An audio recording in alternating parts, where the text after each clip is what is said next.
So good afternoon and welcome. I'm Marco Sassoli. I teach at the University of Geneva, and I'm very pleased to welcome you. And I would like to thank the Geneva Academy and its director, Robert Rode, and the CERAH, the Centre d'Enseignement et de Recherche en Action Humanitaire, to have organized this not only book launch, but really presentation. By the way, we could launch two books, Justice, Law and War by Shane Darcy too.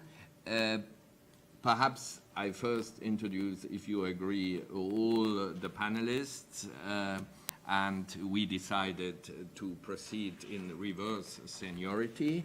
Therefore, it will be Sharon Weill who will first speak, as also her book is the officially launched one, The Role of National Courts in Applying International Humanitarian Law.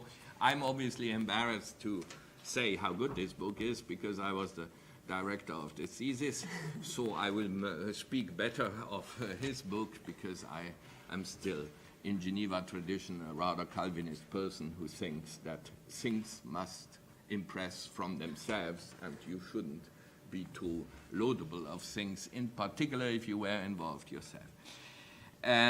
So she will speak about the role of national courts in applying international humanitarian law. Then there will be Shane Darcy, who teaches at the Irish Centre for Human Rights in Galway and has just published this book about justice, the law of war, law and war, the judicial development of international humanitarian law. And finally, we will have the director of the Academy, Robert Rode, more in his function as a former judge of the Special Tribunal for Lebanon, who will speak about the role of hybrid courts. Now, obviously, at least the lawyers in this room are totally convinced of the crucial role of courts, in particular in this field of international law. We will achieve, I would say, a minimum of rule of law in such fields only if courts have an increased role in applying those rules, and if they are not, as they are traditionally, mainly self-applied rules, self-applied by states, armed groups, and those people who fight. So we lawyers are fetishists, of course, courts, because, except some critical studies people, think that a serious legal system is implemented by courts. And we also think, and I think in both your books you also show that this is slightly an illusion, but nevertheless better than what states do, that courts are not, or at least less politicized. The application of the law by courts is less politicized. Now, we know that in many fields of international law, there are no courts, and international humanitarian law is today, whenever it is implemented by courts, indirectly implemented by courts, courts dealing mainly with something else, with human rights. We do not discuss that today.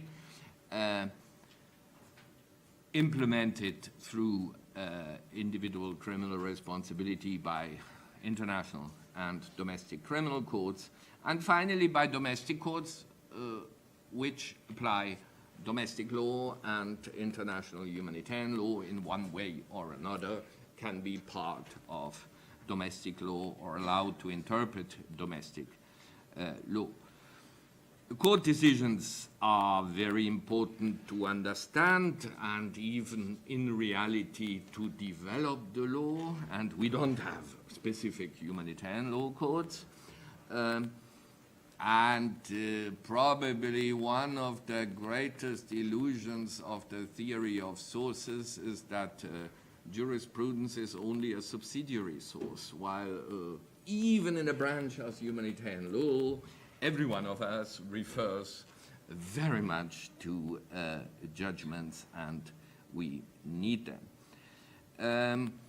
I think the categories Sharon Weill suggests in her book, that somehow courts have always are somewhere between utopia, apology, and technical application of the law. I would add over-bureaucratization, especially in international courts, but this hopefully does not so much influence substance, but in my view, their credibility. And I think this is also true for, but you will tell us, for international and hybrid courts, that they are always in the dilemma where either they dream or they simply give somehow a little credibility to what states anyway want to do. So I'm looking very much forward to hear the three of you, and I would like to thank so many of you to have come to this subject, which sounds very legal. Please, Sharon. Okay, so thank you very much, and thank you for coming. Thank you for CERAH and the Academy, and especially thank you for Marco Sassoli, who was my supervisor at the University of Geneva, with whom I did my PhD, and without whom I've never had this result. No, but it's true. So 1 minute I can... Okay, so now, of course, I cannot describe a book in the 15 minutes that I have. Maybe I will give you some appetite to read it. And as you can see, it's not very long. Yes. So it is meant to be read from the beginning to the end, like a roman. You know, you can read it before going to bed. It's interesting. No, I'm kidding. Not before going to bed. You will fall asleep maybe too early. Anyway, so I want to explain to you, first of all, where came my idea, why I did this research, and then to give you some general explanation of the book. So 5 years ago, when or maybe even more, when I started my PhD and my thinking about what to do, I was quite involved in working in Israel and Palestine with human rights lawyers and different NGOs. And at that time, we had many cases going to court. So whether I did the research on the military court in Palestine, in Israel-Palestine, or whether the Israeli High Court. And so I had very much this lawyer point of view, and the fact that you try to go to the court, you know, to obtain something. So what was particularly interesting in this case of national court, what I'm doing, which maybe is slightly different with international court, is that lawyers that want to go to court, normally in in democracies at least, you have a functioning court that should be functioning according to the rule of law, which means that judges should be independent and impartial. You should allow access to victims to ask for redress. It should apply the law equally to all the subjects that are before it.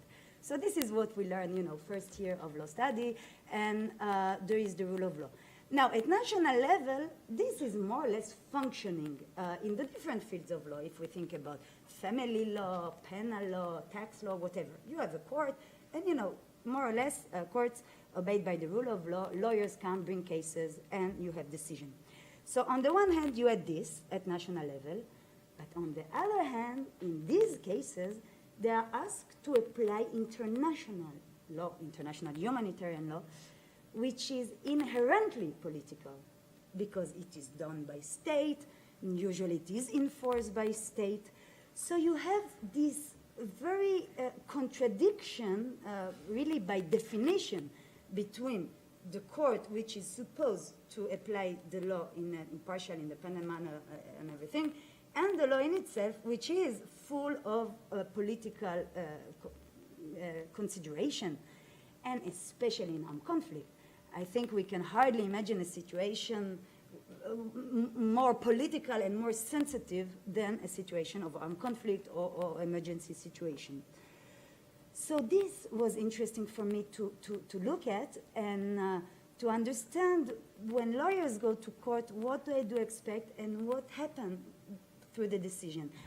So I wanted to try to establish a kind of a theoretical framework in order to understand how courts function when they are asked to apply the law of international humanitarian law in cases related to armed conflict. So very soon I started to read other jurisdictions, then Israel-Palestine, and then I had, the UK cases, US cases. At the time, you started to have the jurisprudence of the Guantanamo cases. And of course, I think I read many cases, national cases dealing with IHL. And from reading all these cases, so I tried to establish this theoretical framework of function. And then I identified a spectrum, which of course is a proposition. Maybe there are other functions, and I hope maybe it could be a basis for future study. So the spectrum which I identify, I have 5 functioning. The first one is the apologist role or the legitimating role. Then you have the avoiding role, the deferral role, limiting role, and utopian role. I will come in a minute to explain in a sentence each one of them. So once I had this, developed this spectrum of functioning, in the book, so every chapter describes this function with many cases and try to analyze this in light of the rule of law. Now, of course, why a judge will function like this or like this, why would they choose any of this function, is related to many factors that, again, it's not an exhaustive list. This, for sure, will be open for further study. So this especially identified a different role. Now, why judges will choose any of this depend on their own position in a state, their own institutional position vis-à-vis the executive. It will depend on the demand of public opinion for accountability. Because, that during armed conflict, usually people give a bit of carte blanche to the executive to do, especially at the first time, at the first moment of the conflict. And then the more time have elapsed, more you have the media, civil society demanding accountability, bringing facts that were unknown. So you have this question of time where a case was brought. You have the question of simply whether or not national judge know IHL, which is also a question, because when I studied the cases from the Belgrade Court, you could see things that they can apply simultaneously, Protocol 1 and Protocol 2, and I think that, even if you are in the first week of your study, you already know that you don't do this. So this is, of course, also a question, whether national judges know enough IHL, whether the lawyers bring the cases enough detail, and so on. So there are many criteria. But again, as I said, it is less about this, although of course I touch it, but more about the different function. So now in the coming 5 minutes that I have, I will describe more or less each of the function. Again, it's only to give you a taste. And in the book, there are really a very critical analysis of the decision in which I read the decision within the political context. It's quite the opposite of what we usually do at law school, that we only see the paragraph, and we don't know where it comes from, but this is what we remember. So here in the book, it's really a deconstructing, let's say, the arguments in light of the political context in general and the specific political context of the litigating party and the court. So the first function, the legitimating function or apologist function, as I defined it, is when court really apply the law in a quite distorted manner in order to legitimize, to give this, this stamp to the executive that what they did was legal when the action was illegal. So if you have a norm that say X is illegal, and they will say, no, it's legal. Just for imagine to say you cannot torture, and then a court will say, yes, you can torture. Okay, this is just a basic, it's not an example. But this is the apologist role. So, of course, from the rule of law perspective, this role is very problematic. I don't need to speak too much about this because it developed distorted jurisprudence that can be then cited by other courts, etc. So from the point of view of IHL and the rule of law, this is very problematic when a court supports in this manner its executive. So maybe a way better for court in very sensitive political issue where a court feels that it cannot intervene will be the avoiding rule, which is the second function. Here I have a case and it said, this is a political question, and maybe some of you know the political question doctrine, the act of state doctrine, and the court is saying, this is not my role to give a decision on this case, and I don't accept it. So it avoids the case, although of course there is a legal answer, but institutionally the court decides to avoid it, and then they leave it to the political arena, and then NGOs can keep the discussions and civil society, but at least you don't have this rubber stamp that something was illegal when it was not. And a small example, for example, will be in Israel, that the High Court decided that whether the settlements are legal or not, which there is an explicit provision in IHL, so we know it's illegal, but the court will say this is a political question, I will not deliver a decision on this. So again, from the rule of law perspective, it's a problem because we prevent access to court, and also it will depend who are who are asking to implement the law and who not. We can see this in the Alien Tort Statute in the U.S. that depending of the victim, depending of the perpetrator, you have this double standard. So the next step of function will be the deferral function, which I think it's better from avoiding, is when a court will accept the case. He will say, I'm the forum, he will not reject it. But because of, again, very much political problems during conflict, he will say, okay, I take the case, this is the law, but I defer back to the government to decide on this specific case. And in this way, when it defer back to the government, then the government knows that the court, is there, and maybe if he will not follow the law, the court will take again the case and then will impose a better limit. But at this stage, it's kind of a dialogue between the judiciary and the executive. So this is, I think today we can observe this trend, that court, if before they avoided IHL question much more, today more and more they agreed to take case and to open a dialogue in the government. It doesn't mean that they will give remedy, but at least, so the danger is that at the end, the executive will decide to do whatever he decides anyway, and at the end, it's just legitimizing again. But the positive thing for the lawyers is that they can come back to the court and the door is not closed to them. So this is the deferral court. And then you continue to the limiting court, the limiting role, which is obviously from the rule of law perspective, the favorite one, which means that if the state is violating the law, the court will impose a limit, as it does in other fields of law. So this is the limiting court. I will not go into much detail on this because it's quite obvious.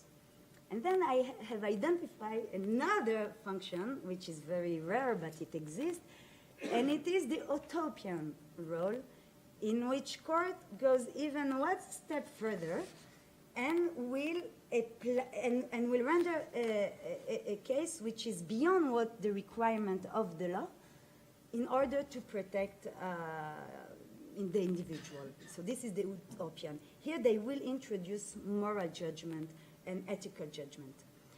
Some of you who know the Ferrini case, I won't go into detail, but this is an example. So here on this question, I know not everyone will agree with me, but I had quite a positivist attitude vis-a-vis the courts, especially in IHL, that I would like courts, to apply what we have and not necessarily go and develop even more.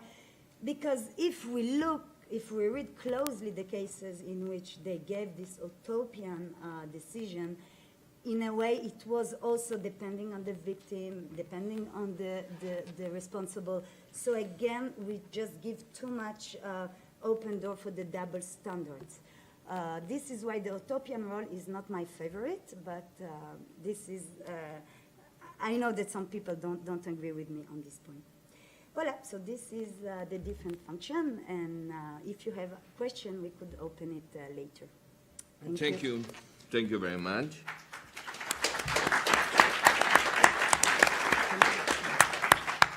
And now I give the floor to Shane Darcy on the international courts, where I would feel a lot of things are, in my view, similar, but that's what is your opinion?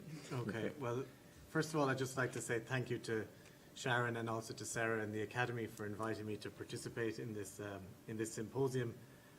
And I'd like to start by, congratulating Sharon on the publication of the book and on the substance of the book. It's a really rich exploration of the issue of national courts applying international humanitarian law. It makes sense of these often incoherent and contradictory approaches that national courts take, and the theoretical framework that you construct is really useful in trying to analyze the various jurisprudence across the national courts that you look at. I have one criticism of the book. I hope it's not inappropriate, but it's that I didn't get to read it until I was finished my own book.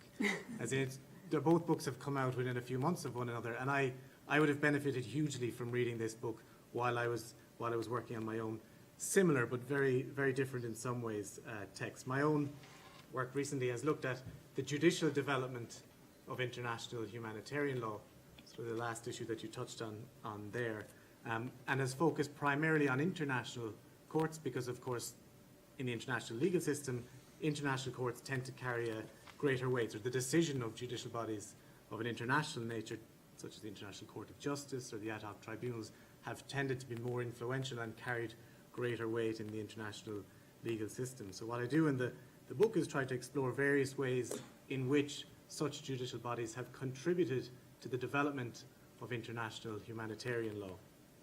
What I'd like to do in the few minutes that I have is try and just connect a couple of the themes that emerge in both of the books and give a little overview, I suppose, of what I do in my own. Sharon in the introduction talks about how national courts, because of the limited role given to international bodies, the application of IHL has often fallen to national judicial bodies. But very often, as she says, this has proven unsatisfactory. And she concludes in one of her chapters, chapter 2, she talks about, well, in these particular cases, the targeted killings cases, it says, well, only one avenue remains available, an international court. So there is this relationship between the two, and I think when you talk about states' views as to the role of judicial bodies in applying IHL towards national courts, similar views exist with regard to states as regards the role of international courts applying international humanitarian law or dealing with issues arising during situations of armed conflict. States have demonstrated a perennial wariness about giving courts jurisdiction over situations of armed conflict. If we look at it in a historical sense, international courts that have had such jurisdiction, whether it be over war crimes, have been given a very carefully circumscribed jurisdiction by states. Now, there's no question that the past 2 decades we've seen a proliferation of international tribunals, primarily international criminal tribunals, with jurisdiction over grave breaches of the Geneva Conventions and war crimes in non-international armed conflicts also. Some have described it as the judicialization of armed conflict. But if you look at it historically, and I do a little of this in the book, you see that states have been very, very hesitant. The idea of an international court prosecuting war crimes is not a new idea. It's been around for 150 years at least. And we can see the various stalled or failed efforts in the aftermath of the First World War, attempts to create international bodies or to have prosecutions for war crimes did not match up to the hopes or the expectations that may have been there. In the aftermath of the Second World War, of course, we had the creation of the international military tribunals for Nuremberg and Tokyo, ad hoc temporary bodies with a jurisdiction that was specifically directed at the Axis powers. Around that time as well, we saw the development of the Geneva Conventions, and the role for international courts in applying those treaties or interpreting those treaties was something that was proposed during the drafting of the conventions. It was said that the court, the ICJ in particular, should have compulsory jurisdiction over disputes. That was a proposal that was put forth, and they couldn't get agreement on that. The United States and others were opposed to the idea of any compulsory jurisdiction. I think the Soviet Union said it would be against the UN Charter to do so. And what we saw was, as was referred to, the dogma of state sovereignty prevented this from taking place. So the ICJ has no compulsory jurisdiction over issues of international humanitarian law, although we have seen it addressing such issues in a few cases. However, we have seen, as I've mentioned, in the past 2 decades, the creation of the international criminal tribunals, prosecution of individuals, including high-ranking political and military leaders, for war crimes, before the ad hoc tribunals for Rwanda, the former Yugoslavia, Special Court for Sierra Leone, and also, of course, the creation of the International Criminal Court. But the jurisdiction of these bodies, well, for some, they're obviously temporary, addressed to a specific conflict. The ICC is a permanent institution, but it's a treaty-based court, and it has a limited jurisdiction based on those states that are party to it, but also built into it are certain thresholds. So it would only deal with war crimes of a particularly serious nature. And then, of course, with the complementarity regime, it allows national states to have the first go, if you will, at prosecuting individuals. And the Security Council has a role in there as well. But they have greatly contributed in this short period of time to the development of international humanitarian law. Another development, I think that was alluded to earlier, is the role of human rights courts or bodies, and whereby they are looking at situations of armed conflict, sometimes applying IHL, but usually through a human rights framework, but addressed to situations of armed conflict. And I don't think that was by design, and it was probably a reflection of the insufficient enforcement machinery within international humanitarian law itself. But the bulk of the work that I've done in this book sort of relates back to the last category that Sharon talked about, and that is judges as law developers, as you put it, the utopian role that you refer to, whereby judges go beyond settled practice, perhaps conflicting with a government stance, which you say will conflict with rule of law principles. And in the book, Sharon talks about how it's almost a byproduct, if you will, of a problematic international legal order, whereby the legislative process and the scope for elaboration is limited. And these are themes that I've certainly addressed in the context of this particular book. One of the questions that sort of occurs was, well, do judges create law? And Professor Sassoli talked about the illusion of judicial decisions being subsidiary sources of international law, as we see in Article 38 of the ICJ statute. And there's no doubt that judicial decisions, judgments, are in many ways the lifeblood of international law. And in the context of international humanitarian law, there's been 2 great periods where we've seen judicial elaboration of the laws of armed conflict. The period immediately following the Second World War, where we had the international military tribunals, but also thousands of national military tribunals holding trials. And then, more recently, the period beginning in the 1990s. Theodore Meron said, I think in 1998, he said, IHL had developed more in the 5 years since the establishment of the ICTY than in the previous 50 years. So we see these periods where there's great activity and application of international humanitarian law by judicial bodies. And what they have done in terms of developing the law as well, clarifying the meaning and scope of particular rules. The treaties, the Geneva Conventions and protocols, they're often described as abstract rules, and then the courts take these and apply them in concrete circumstances. They've also assessed the question of the customary international law status of particular treaties or particular rules. The international criminal tribunals have at times had to assess whether criminal liability attaches to a particular breach of international humanitarian law. And also questions as regarding the application in the first place of particular bodies of international humanitarian law or particular treaties, because of course there's different criteria governing their application. And these judicial decisions have been, in some instances, quite influential. They've been followed by other courts and tribunals, followed nationally, and sometimes states have adopted the positions taken by international courts, and these have subsequently been reflected in treaty-making efforts. The Rome Statute stands out in particular. Some of the key developments, and I'm sure people will be familiar with these, are defining what is meant by an armed conflict, clarifying issues around the meanings of a belligerent occupation, definition of what a protected person is, ICTY in the infamous Tadic case, which runs throughout the text, clearly the most influential in terms of war crimes applying in non-international armed conflict. And that decision certainly influenced the drafting of the Rome Statute of the International Criminal Court. Other issues include the application of so-called Hague Law in non-international armed conflicts, definitions of torture, definitions of rape. The application of human rights in situation of armed conflict is something that can be described as a judge-led endeavour. Why do we see these developments taking place? Well, sometimes in more recent times at the ad hoc tribunals, for example, some of the judges said, well, we had to elaborate. We were given a very bare-bones statute. We needed to develop law in order to apply and proceed with the cases in hand.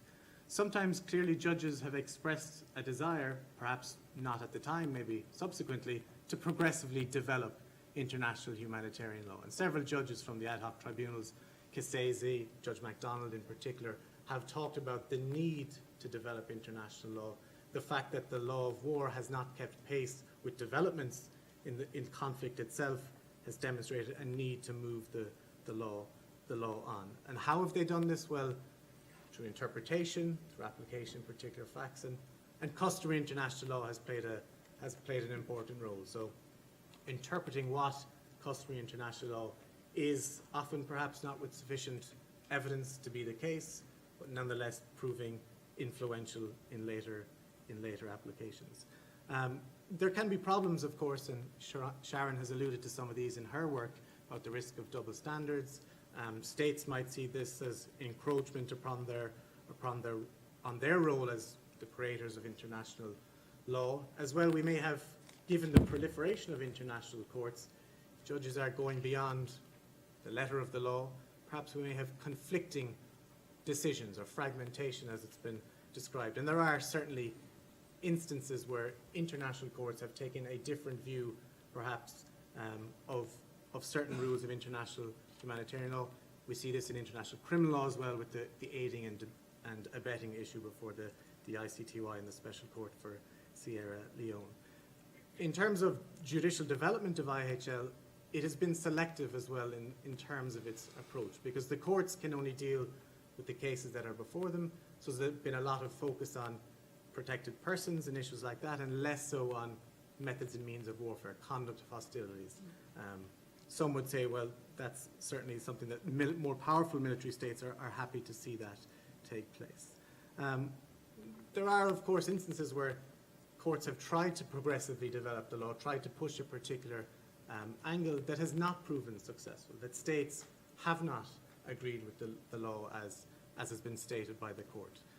The ICTY in the Kupreskic case tried to advance the law relating to reprisals, and the UK, for example, stated that they did not agree with the position that was taken by the court in that. So in some ways, judicial development, whether it can be called judicial lawmaking, is sort of a halfway house. It depends on how what is said in those judgments, how that is received subsequently, in the sense that states almost remain the ultimate arbiter as to whether something becomes international law.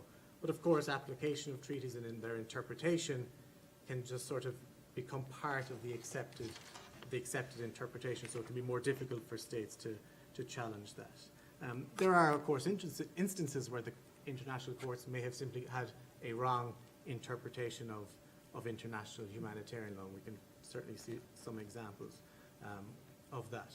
So that's sort of a quick overview of how I approach this in the book, and there's certainly numerous instances where judges have given life to international humanitarian law, perhaps progressively developed it beyond what states may have agreed to, but in some instances, states and others have accepted that. They have accepted the push that they may have been given by an international court. In others, they may not fully agree. But I think certainly IHL has been certainly influenced greatly by the contribution of international and national courts, but from the perspective of this work, more so by international courts. I think I'll leave it at there. Thank you very much.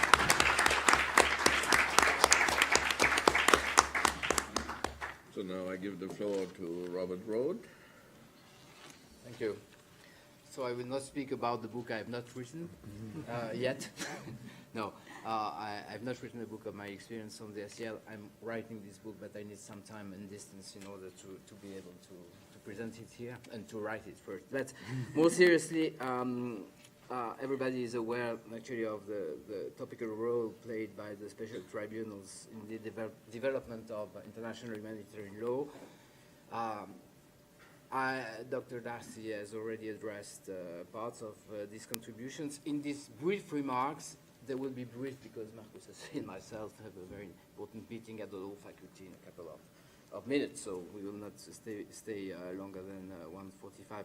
In these brief remarks, I will concentrate on the institutional role of special and mixed tribunals and their relations with states' responsibility in implementing the obligation in international humanitarian law. So very institutional approach. I have to say that I will be critical on the role of ad hoc tribunals, mixed and special. I will come back to the distinction and the danger which the setting up encompass. This naturally does not in any way intend to negate or even diminish the importance and the merits of the two ICT, in particular the Yugoslavia and Rwanda tribunals in the development of international law in general, international humanitarian law in particular. I will not address the question whether they have contributed to the improvement of international criminal law or criminal law in particular, because I'm more skeptical on this, but that's not the issue here. So this contribution of special tribunals to the development of IHL are beyond discussion or reconsideration, even if naturally some decisions deserve to be criticized in their substance. I'm interested here, as I say, in the processes and in the risks the processes involve.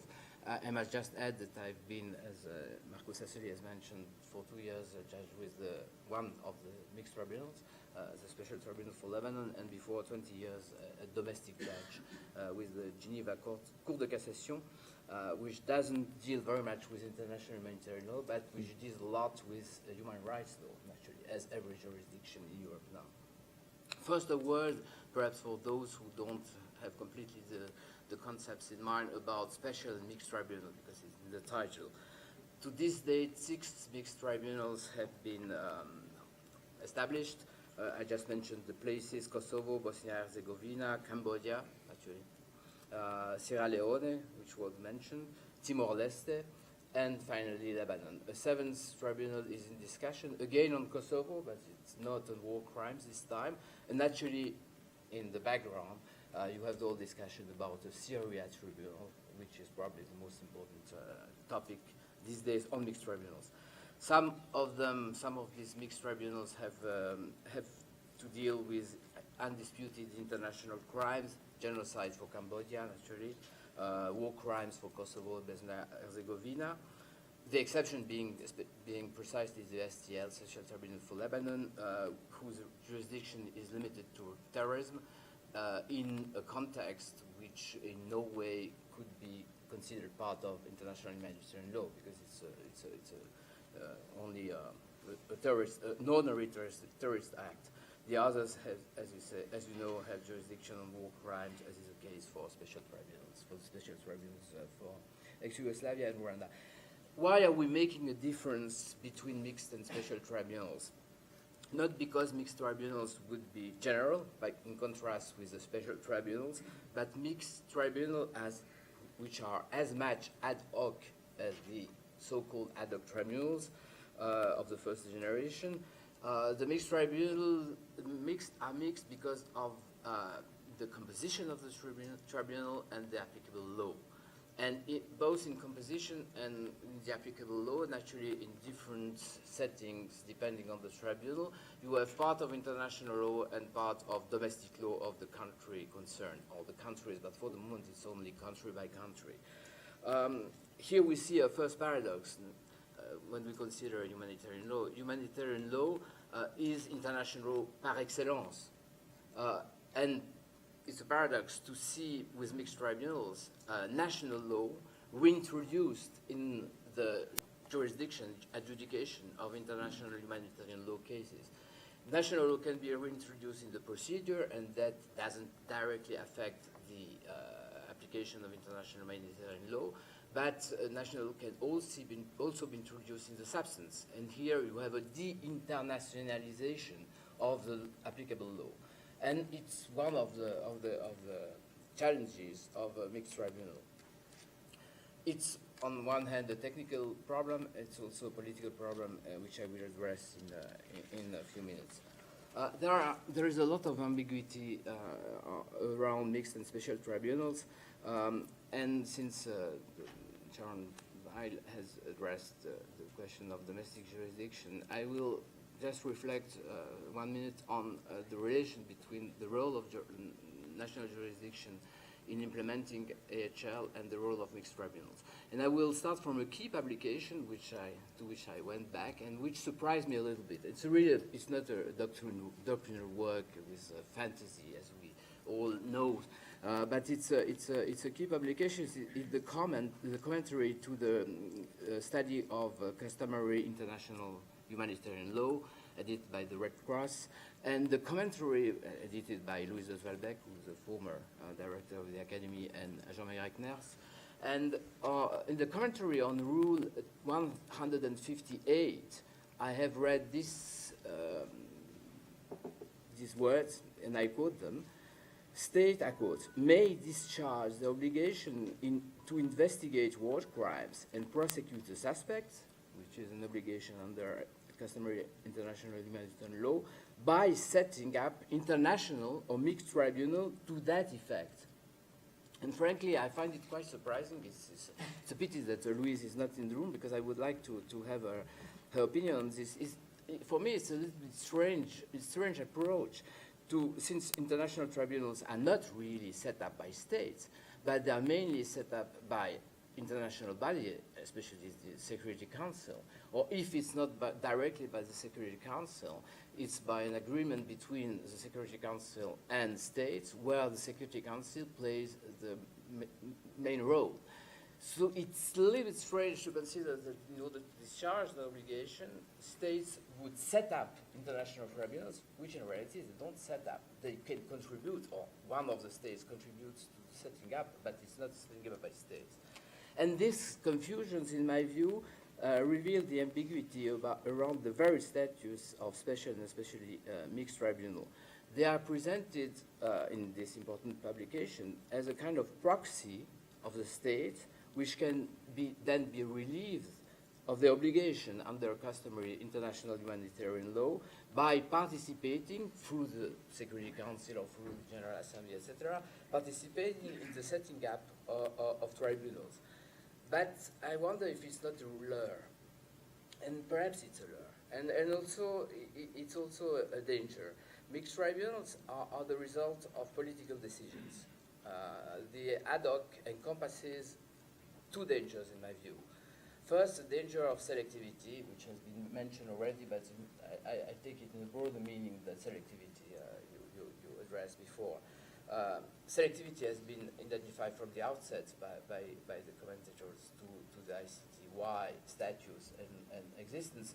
And I came back this morning, I wanted to read again what Georges Abissab has written in 95, after 97, after having been for 2 years already judge with the Appeal Chamber of the ICTY, and he speaks very well of selectivity from the outset.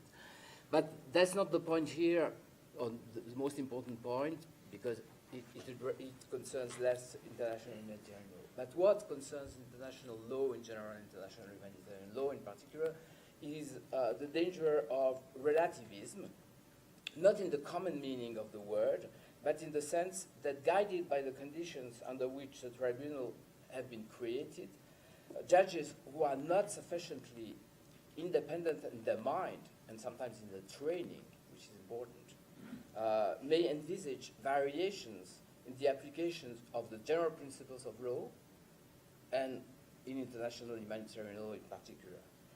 Naturally, the decision which comes to mind to everybody, I think, in this respect is not a real judicial decision. It's a prejudicial decision. It's a decision not to prosecute the alleged war crimes committed by the NATO forces in Kosovo during the war of 99. It has been much discussed. I don't want to address the substance, but to mention a case where there has been a suspicion, actually, of political bias because of the conditions under which ad hoc, not a mixed tribunal, was set. And the other point I will just mention, because very often it's not mentioned, but when you experience a life in the national tribunal, it's everyday business, is the funding. The funding is a black box in many tribunals. If you try to, because I made the research this morning, if you try to know exactly what's the budget of the ICTY, not to even to address a mixed tribunal where it's even more obscure, but the exact budget of the ICTY and the provenance of the budget, you don't have the exact figures. You can find some figures, but it's not as transparent as it should be. And don't mention even special tribunal. As a judge with the special tribunal for Lebanon, to this day I don't know who contributes to our salaries. And it's very important, naturally. Out of this respect, to come back to national courts and the ICC are on the safe side because they are not ad hoc. The same commentary to the IHL customary law, Rule 158, adds, after the quotation I made before, and I continue the quotation a few lines below, the International Criminal Court is the first international tribunal to be established by international treaty, we all know that, which bears no relations to war crime committed in a specific armed conflict. And so the commentary insists on the fact that the advantage of the ICC is not to be not ad hoc and to be not related to a specific conflict. And that's exactly the reverse for mixed tribunals and even for special tribunals. And perhaps unwillingly, the commentary points out the difference with special tribunal and the risk, in my view, involved in the establishment of special tribunals. As a provisional conclusion, because I want to allow for a broad discussion, coming back to books which were presented here. But in conclusion, in my view, special tribunals and mixed tribunals have certainly contributed to the development of international humanitarian law. This is, as I say, beyond discussion. But first, mixed tribunals, like national jurisdiction, can contribute to the fragmentation of law in general, international law, and international humanitarian law. It has been mentioned by Dr. Darcy. They're on the same side. National courts on one hand, special tribunals and mixed tribunals on the other hand. And probably that's what the commentators had in mind when they made this strange relation between the obligation to the states and the institution of mixed tribunal, in which the states are not involved.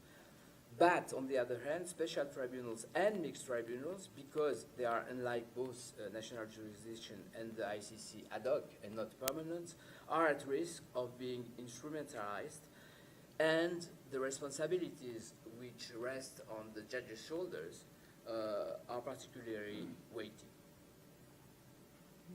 That's my experience. And that's it. Thank you very much.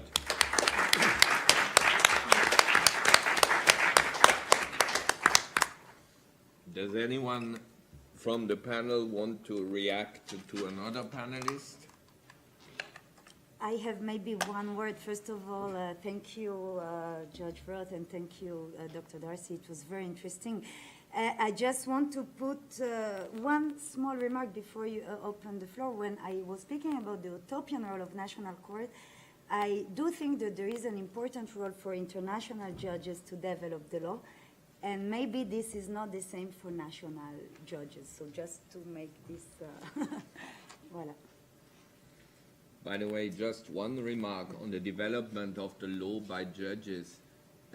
This is also an intercultural issue in the sense that common law has been developed by judicial precedent, but the situation is quite different in both national courts and international courts when we look on the utopian part, because the very essence of judicial development, it is, or at least I learned also they don't always do it, is that they decide their case. And by deciding their case, they develop precedent.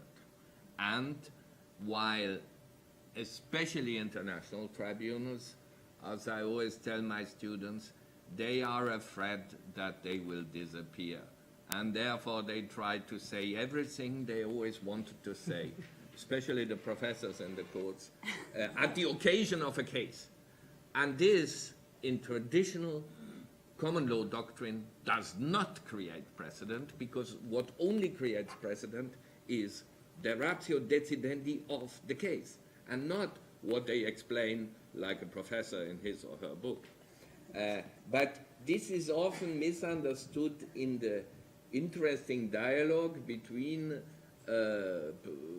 lawyers from a common law background and from a civil law background, where normally jurisprudence has not this function. In common law, it has this function, but it has been somehow manipulated. I open the floor.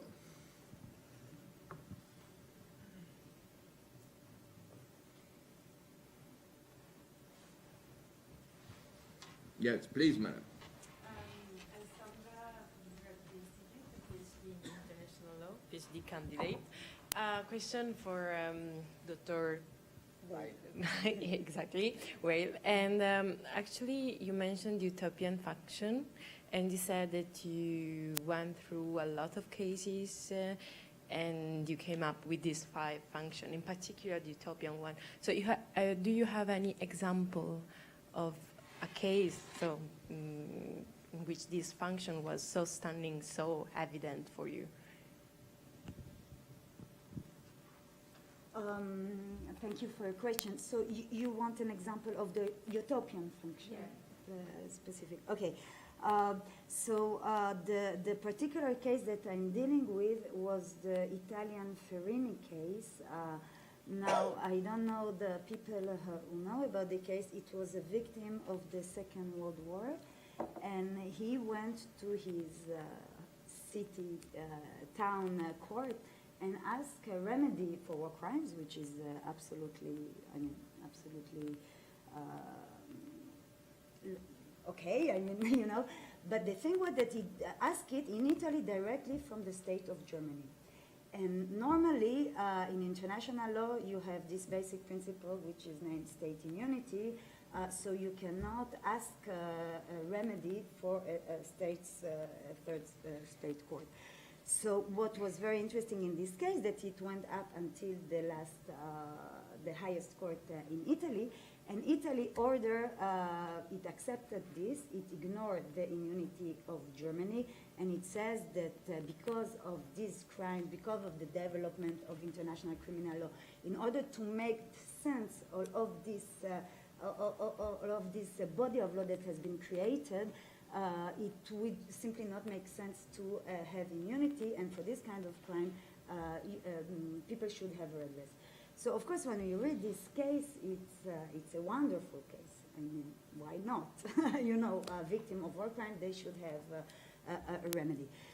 But what was my problem in this case? That a less known case of 2 years before, the same court, but just not the same nationality of victim. This time, it was someone from Serbia, it's a Markovic case, that went to the same court in Italy and asked remedy for the NATO bombing in which Italy was a part of, saying that he was a victim of a war crime. So this case was even more easy because you went to the court of the state. You don't have any question of immunity. And here the court said, war crimes, this is an act of state doctrine. I cannot look into the case. So you see, and 2 years later, not only it looked into the case, it even was ready to ignore one of the main principles of international law, which is immunity from jurisdiction of third state court. Now, I'm not saying that immunity is good or bad. This is not the question. I mean, this is up to the international legal order to develop the law and to decide. But this double standard of the court make you realize that, even decision that sounds so good really depend who asking them and in what circumstances. And therefore, I'm not sure that national courts should this is why I think that national courts are too much involved in specific interests that maybe the ICJ will have less. Maybe, I don't know, but maybe. So this, anyway, this is detailed in and there are other examples that you consider. Yes, please.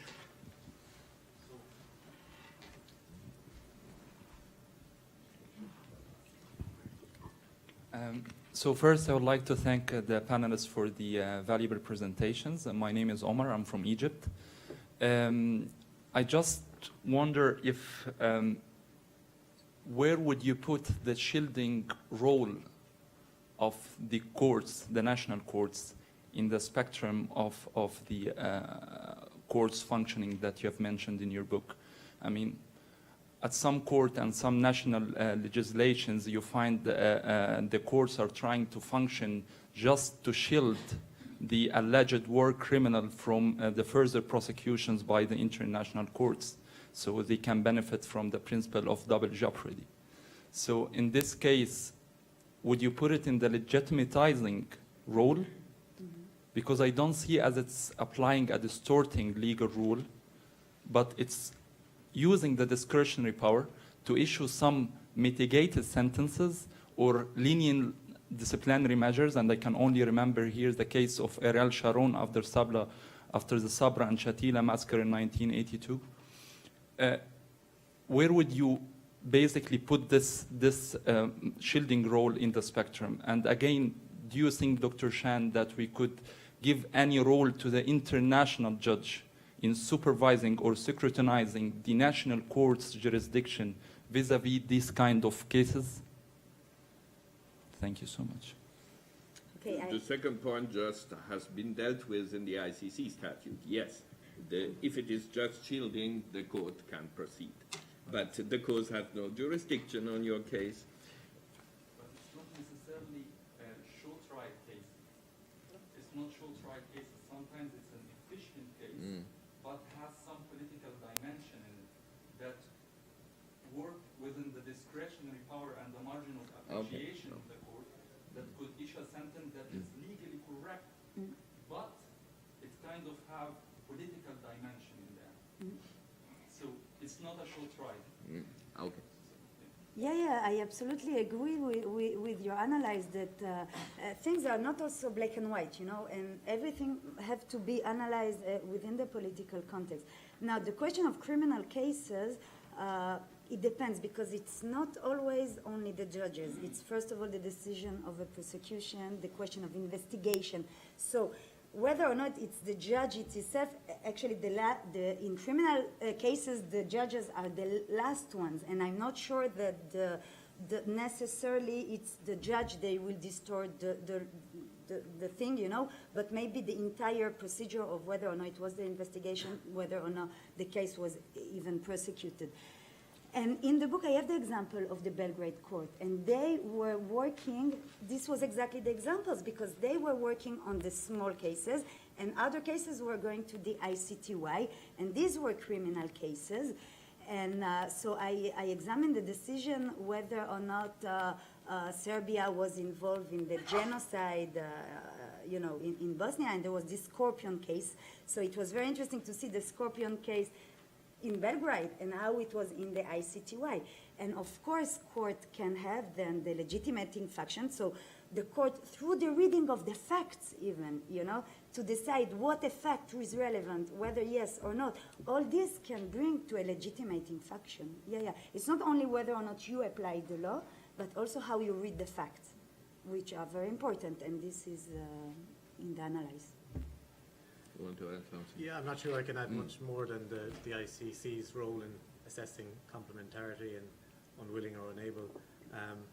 But if I could just come back to the point you made about the common law, I mean, that's something that has come up in relation to judicial development of Ihl. I mean, after the Second World War, before Nuremberg, the prosecutors talked and made a comparison, said international law develops much like the common law.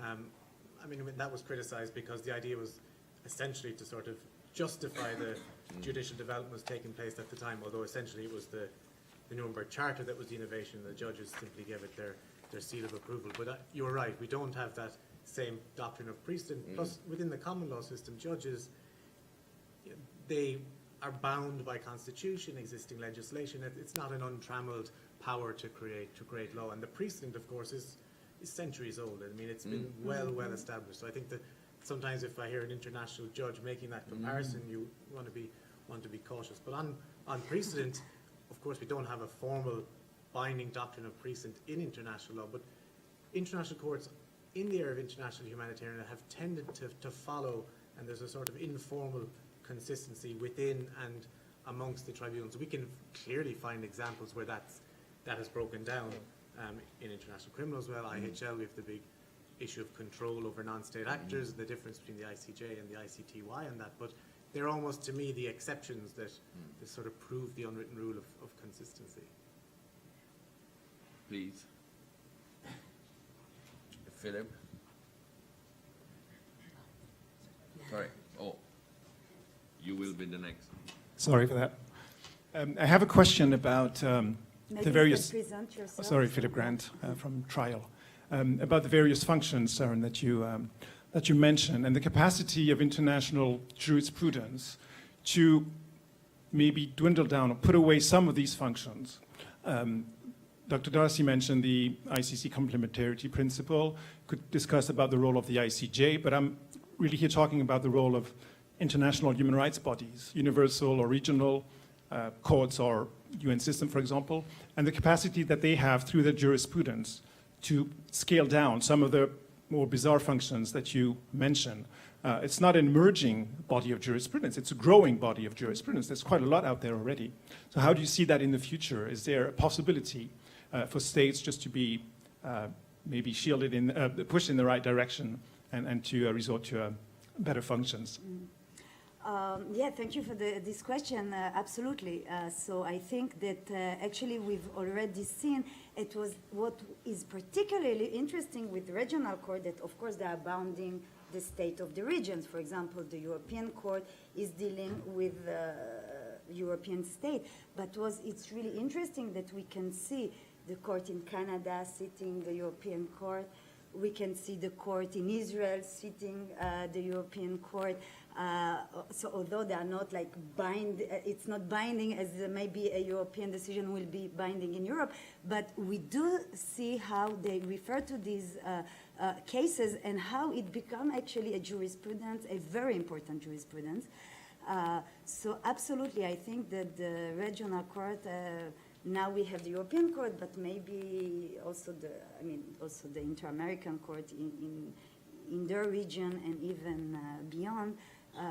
Yes, I definitely think so, and we have example of it. It's very important. Who was the gentleman? The lady. No, Sorry. Thank you very much. I would like, first of all, also to thank the panelists for the presentation. And I would also like to congratulate for the books. I have read with a lot of interest the book by Dr. Weill. I will be very happy to read. I didn't know about the book written by Dr. Darcy, but I will certainly make sure to also read it. What I found, I'm working for the ICRC. I'm the head of the ICRC Advisory Service on International Humanitarian Law. And what we actually do and believe in So this is, there can be other opinions, but as we do that, we still believe in that through strengthening the domestic frameworks and integrating international humanitarian law within the domestic frameworks, we can reach better protection, better legal protection in armed conflict and uphold respect for international humanitarian law. This is why I was attracted by your book. I know that the ICRC has, of course, is convinced about the crucial role courts play in relation to IHL, and has mainly been following the more legal aspect, the jurisprudence, the development of the law, and the interpretation of the law. What is I found particularly interesting about your book is that you are analyzing the role courts play beyond the legal aspects, but how they can contribute or not contribute, weaken the respect of international humanitarian law. And this, it's a very important and interesting topic for us, which we will also, with our service, study a bit more in depth, look at it more in depth in the coming months, since we have a lot of interaction with domestic courts, but we would like to better understand what role they can play, what positive role they could play, and what they would need to play a positive role to strengthen legal protection in armed conflict. Now, I have a question. In your book, you, at some stage, you say that the situation is evolving, in particular speaking about jurisprudence, in the chapter dealing with the activities of the Supreme Court in Israel. You say that you see an evolution, and I would be interested in hearing from you what are the factors that can positively influence the role of domestic courts, also to become more courageous, maybe, and to really assert also better assert their role independently to remain independent from the executive, and to have a positive contribution.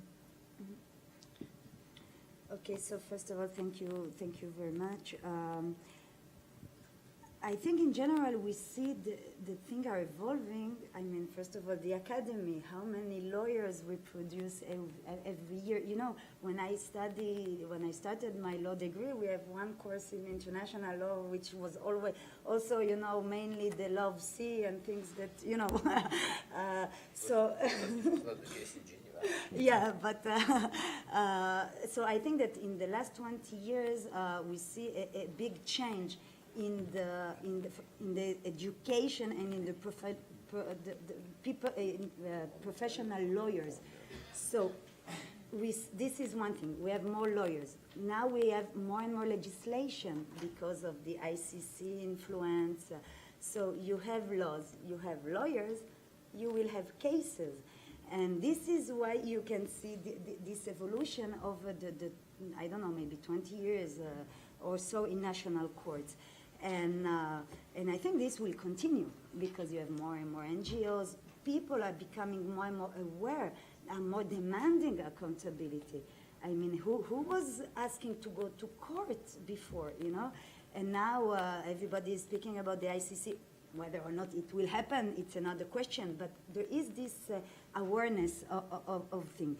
So now, what are the conditions to improve the jurisdiction? It's a complex one, and at the end, I'm proposing several factors, but I think that the entire process of education, of awareness, is very important, because if we are speaking about democracy, actually the demand of accountability is very important. And then, of course, legislation, when you don't have, it's very important, because without legislation, nothing can happen. And then to ensure that the judges, that when they maybe studied law, there was not yet IHL or human rights, so that you can see in some places to have more dissemination of this. And I think that the evolution that I saw, it was less in the High Court of Justice, because the High Court of Justice was quite, Israel was activist from quite the beginning. But I think we could see it in the US with the Guantanamo cases, and in the UK, and today with the European court, how courts are more and more, I think this is also a reason that the regional court actually, so courts are more and more, but maybe also you have, No, I must just, may I add something? I think the question which will come up, which was not addressed, is the question of specialization within domestic courts. Specialization of public prosecution service as it exists now in France, in Switzerland, etc., and perhaps specialization of the courts, which has naturally an advantage because better knowledge, etc., and it does that disadvantage, like every specialization, to have different adjudications of cases which are not very different, and the fragmentation within a domestic jurisdiction of the law decisions making. So it's a very difficult debate, but I think in addressing your question and your thoughts, it's probably one of the most important topics which has to be addressed now. Please. Yeah, I mean, Sharon mentioned the International Criminal Court and the expectation that states pass national legislation. That just deals very specifically with war crimes, and IHL obviously goes beyond war crimes, and I wonder how we deal with the inconsistencies, the incoherency amongst the national courts. And I mean, the talk of an IHL oversight mechanism is politically not feasible, but it would seem that would be a suitable way of addressing that inconsistency. I mean, the question about the human rights bodies as well, I mean, they've been hugely significant in pushing the application of human rights in armed conflict. In fact, we see the ICJ relies on the Human Rights Committee in the advisory opinion on the wall to say human rights apply extraterritorially and during armed conflict. Then the ICJ cites that, and then the human rights body comes back and cites the ICJ in its concluding observations on the United States. So effectively it's citing itself, you know, and those are the sources that are relied on. So very, very, very influential. But would we see an IHL version? And they will cite your book also. So it's all the a circle. An IHL similar to what we see for a human rights body, I think, would be a way of addressing that inconsistency, but the feasibility is another question.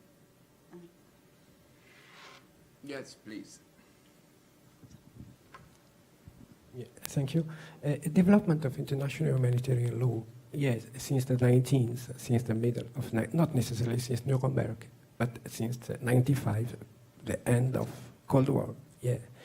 And we see that it was international court, penal court, former Yugoslavia, and in The Hague. But not only Serbian was concerned, but why necessarily in The Hague? Because later we said maybe it was better if it was implemented near former Yugoslavia, or Rwanda also, the same case. But there was also a court in Arusha city in Tanzania. And as I hear, national court didn't be set up by state, but by Security Council, and even, and I think Iraqi court didn't be set up by state of Iraq, neither by Iraqis, and Iraq didn't play important role. Yes, but what I want to say, because Rome Statute, it's important. Yes, we talk about Rome Statute without talking about ICC, and ICC was implemented, yes, thanks to Rome Statute since 98 and 2002 ICC.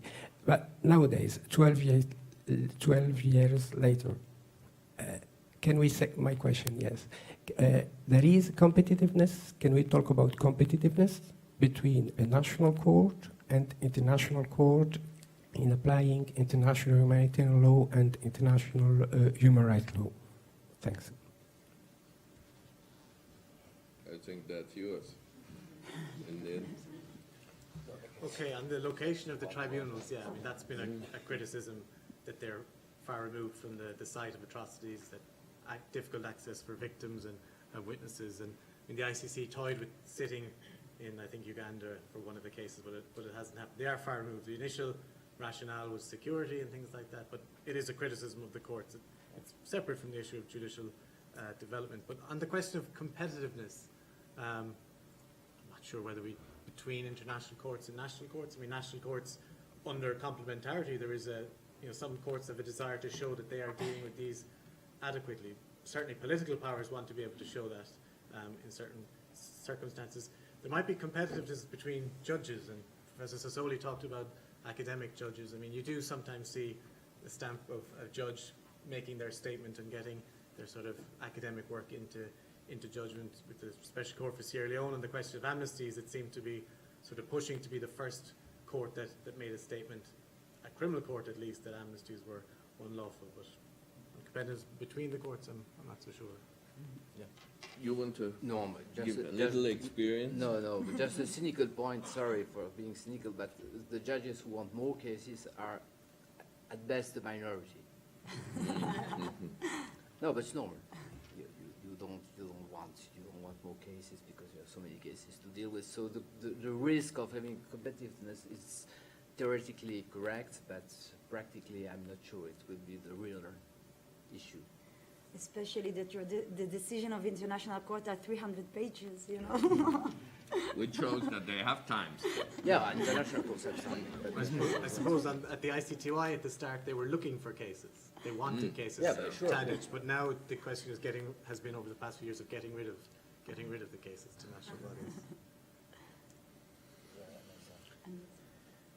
This gentleman was first, and perhaps then you, and then we conclude with some concluding remarks. Please. Hello, I'm Michael. I'm from Germany, and I have two questions, but they're short ones. So the first one would be, in how far are the courts, the international courts, like the ICTY and ICTR, looking at national law when reaching a sentence, especially the average length of a sentence, let's say in Rwanda, when the ICTR pronounces their sentence on international law? And the second one is, you mentioned that there's a great diversity out there because there's so many institutions, so many courts, mixed or international, dealing with IHL. And would a treaty body, like we have it for other treaties, help in clarifying some things? And why is there no treaty body like this for IHL? There will be, maybe. No, there will No? not. Yeah, on sentencing, I mean, I don't really touch on it, but the ICTY was supposed to be guided by the national law relating to sentencing, but sentencing is an area where judges like to retain discretion. So, I mean, there's a lot written on making sense of the sentencing practices of the tribunals, and we have variations between them and within them. So, issue of sentencing, I don't think they've taken some guidance from national laws, but I don't think they've been sort of bound by it. On the question of a treaty body, maybe we can touch on this. No, you're right. No, but you're right. There are a series of things which do not work in the world of international justice, except the fact that it's in The Hague, which is another issue. No, but really seriously, there are a series, the point you mentioned, and one thing, in my experience, the most damaging thing is the absence of any control from an external body on the rules of procedure of evidence of the special tribunals. The ICC has a process, it's different. But for international tribunals are really completely free to change their rules without any even advisory board. And I've never been able to understand how in 20 years the international community system, I don't know, has not set simply an advisory board where the judges, before changing their rules, would just ask for an advice, not deciding, but you would appoint 5 former judges and just give an advice. Because as I experienced it, I was really uncomfortable with the process, where you have a judge coming with a proposal, and then the other judges decide, and very often the proposal comes from a case which the judge is not able to deal with, which is completely adverse to every sound tradition, be it in common law or in civil law. So there are a series of problems in the organization of international justice, which would be a topic for another panel, and one of the problem is the problem you address. And there should be something, for sure. The system is very, very unsound on many points. On the treaty body, I agree with you. We need a treaty body. The ICC and Switzerland are engaged in a process of getting a better mechanism of implementation of international humanitarian law, but as far as I understood, states clearly said we don't want a body dealing with violation. Full stop. This is the great majority opinion of states. And strangely enough, they have accepted in human rights law something like that, because in human rights law they deal with violations. And yeah, I fully agree with you that we need human rights law to make sure, as far as we can, to have a little control, because states simply don't want to have.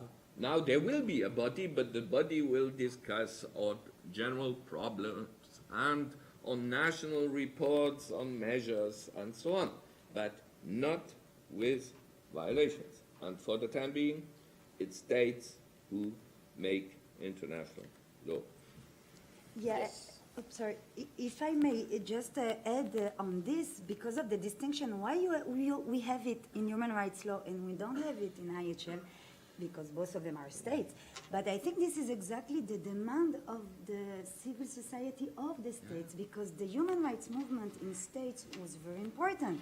I mean, you know, local, domestically, and then you have the demand of the constitution, etc. So there is the feeling that locally you have, domestically you have more the demand of human rights scrutiny, when in IHL is it maybe still need to be, because in armed conflict there is this view that the states know better what to do. But don't redraft history, because when the European Court of Human Rights was set, civil society didn't exist. It's the shock of the Second World War which leads to the main European body on human rights law, not the civil society at the time. And naturally, now the civil society is a support against states which want to either to remove the officer, to be out of the system, or to change it. But at the beginning, it was top-down, not bottom-up, at the beginning. And at that time, there was not such initiative on humanitarian law. I don't know, I haven't studied, but it would be interesting to study the reason why there was this movement on human rights, and not on humanitarian law. Probably you know better than me, but don't say that at the time it's the civil society. Well, in the but it's 1966, is the colonialization process. No, it's in the 60s, the treaty bodies. No, I'm speaking about the treaty bodies, sorry, We have 6 more minutes. Mrs. Belal, and then Mr. Samaruga wanted to give a... Please. Thank you very much. Well, first of all, I would like to congratulate both you, both Shane and Sharon, for the books, which I really look forward to read. I have a question for you, Sharon, perhaps. You have talked about the relationship between judges and their state, for example, with regard to the political question, avoiding some issues that are too political or not. And I was wondering, because you talk about armed conflict and we talk about IHL, if the judges had different attitudes toward the law, or even towards facts that they were evaluating when they were dealing with armed non-state actors. I mean, were they more lenient? Were they more objective? Were they more subjective? Would you apply the same kind of methodology that you had, the same kind of, categories, when cases were dealing mainly, for example, with, violations of IHL committed by armed non-state actors? This is a good question. I need to think about this. I'm not sure I have examples. I need to think about this. For example, when you have, in Israel, when you have non-state armed groups, so they are prosecuted by the military courts. But I think then it will be again the same, and then when it is an internal and non-state actor, so you name them terrorists or you name them whatever. Now, if it's a criminal prosecution, then it will be more easy, so the case will arrive to the justice than if it wasn't. But then I think it will be just the same. I don't remember to have example of this but I believe it will be just the same. And then it will be maybe easier for a court to pronounce itself on non-state actor. And maybe it will be easier for it to just apply the law as it is. Yeah. Mr. Samaruga? Well, yes, Cornelio Samaruga, a man of the past. Marco Sassoli, when I came, was very astonished. What have you for an interest to be here? Well, I would like simply to recall that 20 years ago, as president of the ICRC, we made a tremendous pressure on the International Law Commission. Each year we had meetings with them. There was a famous ICRC dinner in July for them. They were coming with pleasure to the dinner, but before the dinner, we always had a sort of meeting with our lawyers. Probably Marco Sassoli was also there in order to push for this international criminal court or such a kind of criminal jurisdiction. I also was involved in the Statutes of Rome, and then I was following what happens. Now I have a question particularly referring to what Marco Sassoli said a few minutes ago about the violations and the way in which this could be made in a certain way, an awareness for states. And last week there was here a lecture by the present president of the ICRC, Peter Maurer, and he spoke about a World Humanitarian Summit. I wonder if this is a case where this problem will be discussed by governments. Do you know it, Marco? To my knowledge, not. It is about abstract issues. And probably it is correct that to discuss about violations, you need a permanent body or a body which will come back and back. One short conference to discuss about all the violations is, in my view, not necessarily the right thing. But it could institute a body too. Okay, absolutely, that's a good idea. So, who of you has, would you like to make a concluding remark to our discussion?